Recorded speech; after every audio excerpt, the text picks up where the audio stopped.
Nah, di sini yaitu adanya suatu tabel adanya fibrinogen high yaitu lebih dari 400 dan juga fibrinogen normal dengan nilai 200 sampai 400. Kemudian juga di sini adanya kategori simvastatin terapi yaitu jumlahnya 43 dalam fibrinogen high, kemudian juga fibrinogen normal jumlahnya adalah 67.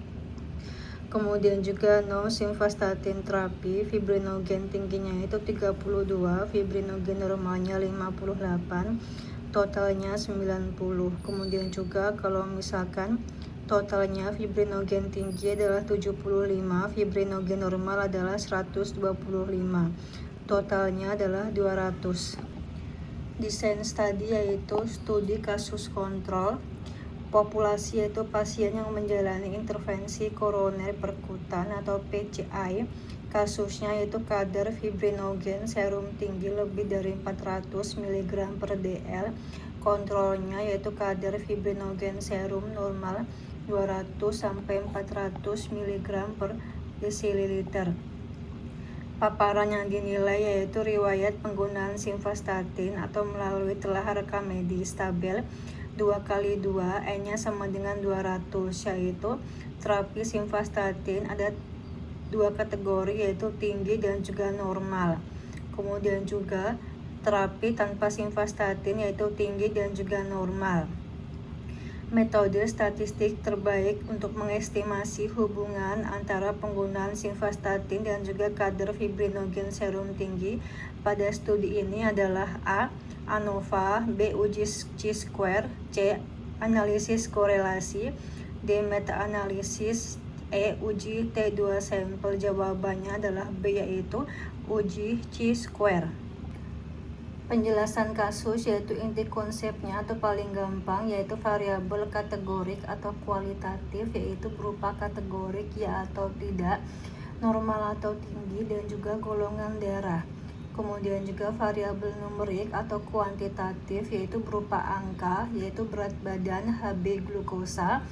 Pemilihan uji statistik selalu tergantung Y outcome atau dependent tipe apa, X paparan atau independen tipe apa. Kasus ini yaitu Y itu berupa fibrinogen yaitu normal 200 sampai 400 versus tinggi lebih dari 400 yaitu berupa kategorik atau dua kategori. X yaitu atau simvastatin yaitu pakai versus tidak kategorik yaitu dua kategorik. Data disusun dalam tabel 2x2 yaitu uji terbaik menggunakan uji square test atau uji chi-quadrant karena menguji hubungan atau asosiasi antara dua variabel kategorik yaitu X dan juga Y. Kalau frekuensi sel sangat tinggi, umumnya ada sel kurang dari 5 itu Fisher exact. Nah, di sini kategori versus kategori, maka kita pilih chi-square atau Fisher atau kecil. Nah, ini adalah diagramnya, yaitu di sini Y atau fibrinogennya yaitu normal 200 sampai 400 versus tinggi lebih dari 400 yaitu kategorik, dua kategorik. Kemudian juga independent variable yaitu menggunakan simvastatin yaitu pakai atau tidak itu berupa kategorik, maka kategorik dan juga kategorik merupakan chi-square atau apabila selnya kurang dari 5 Fisher yaitu ANOVA. Itu salah karena ANOVA membandingkan rata-rata atau mean, jadi Y harus numerik. Benar jika Y numerik, misalkan fibrinogen dicatat sebagai angka miligram per dl dan juga X atau X kategorik lebih dari sama dengan 3 kelompok, misalkan simvastatin versus atorvastatin versus rosuvastatin. Gunakan ANOVA untuk bandingkan mean antar lebih dari sama dengan 3 kelompok. Kemudian juga two sample t-test yaitu salah untuk kasus ini. Salah karena t-test juga membandingkan mean, jadi Y harus numerik. Benar jika Y numerik, fibrinogen dalam miligram per dl dan juga kategori dua kelompok simvastatin versus tidak.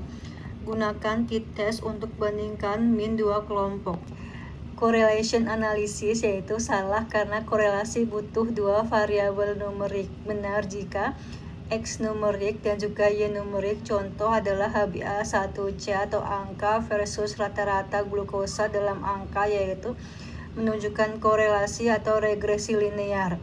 D yaitu meta-analisis. Salah untuk kasus ini.